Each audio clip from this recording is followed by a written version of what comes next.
Big news today, my friends, because the beloved brand YT Industries, the consumer direct bike company, is entering self-administered insolvency restructuring in Germany starting today. And I'll let you hear it from the man himself, Marcus Flossman. Almost exactly 17 years ago, Freeride magazine published a test with our very first bike, the Dirtler. A bike that didn't just ride well, it sparked a revolution. High-spec mountain bikes at a fair price, so that young people and those without deep pockets, we are running out of options. That's hard to accept.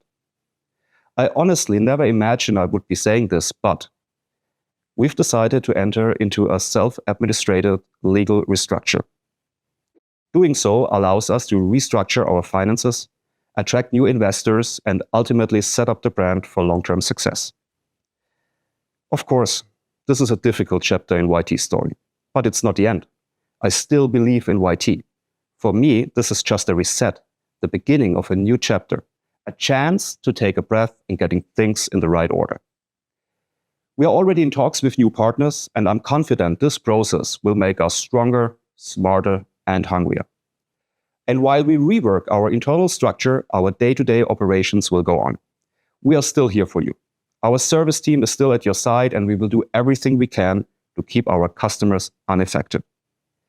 All right, so that's the message. So a lot of kind of history, what led to here, and we're forging on.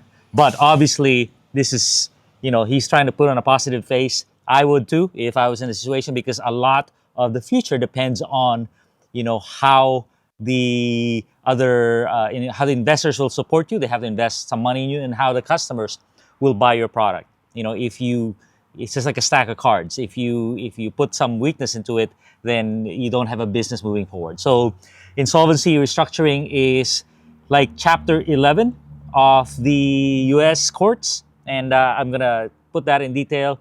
And then the liquidation is like chapter 7.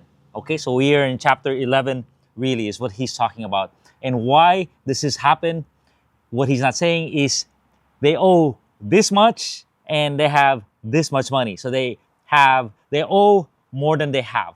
And at this point, you can kind of float for a little bit, but when the debts come due, then you got to call it quits, or you got to restructure. So what is restructure? I've gone through this with some US companies, and also Rocky Mountain. Rocky Mountain has different terminology for their restructuring, Canadian rule. So this is German rule. So what's going on here is they have creditors. They owe this much.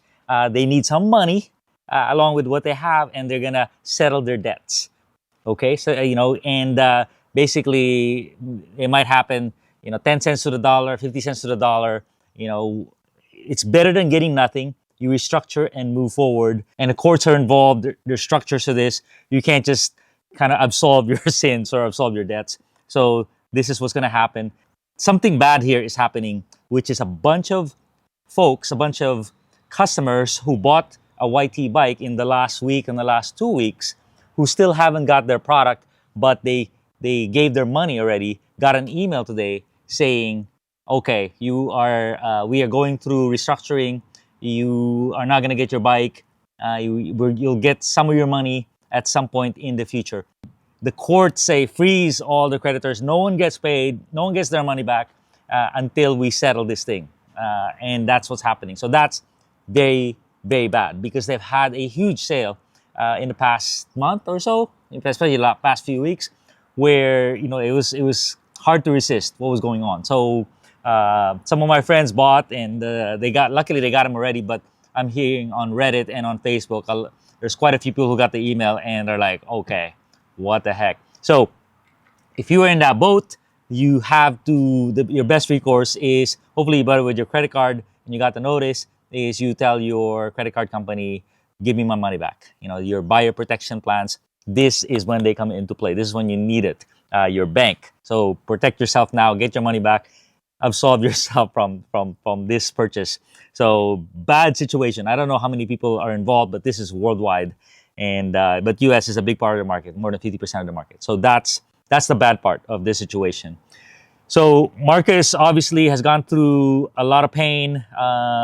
let go to private equity 5 years ago, and about 6, 9 months ago, he got the company back, probably put in a bunch of money. And what he's saying in his video, he's just put in more money to get this thing floating, but it's not going to happen. And now this is kind of the not abandoned ship. This is, the distress call saying we are in trouble. We cannot pay our bills.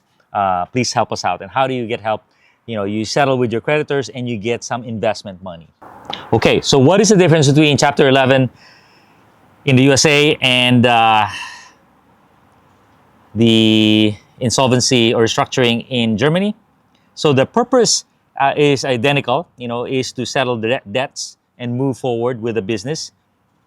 But the restructure is a little bit different.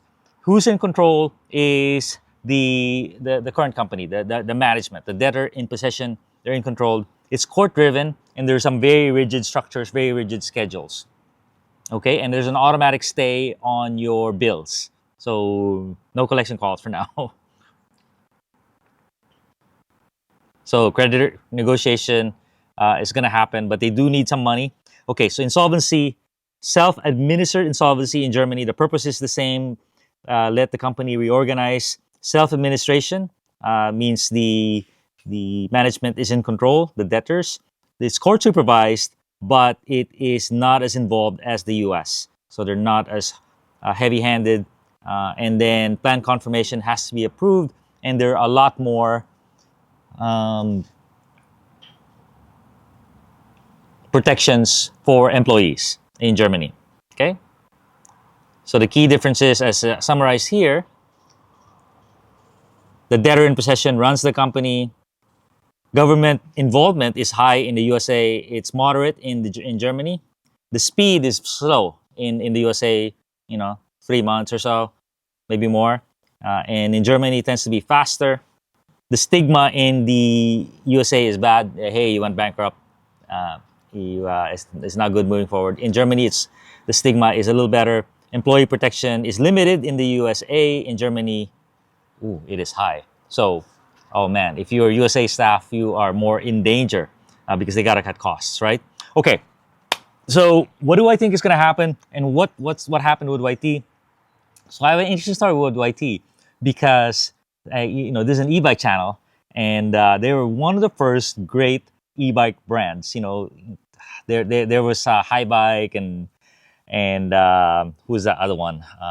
Not good. And then Specialized came in and YT came in, and YT came in with the YT Decoy. And I looked at my archives and I tested it exactly 6 years ago, 2019, 6 years ago today.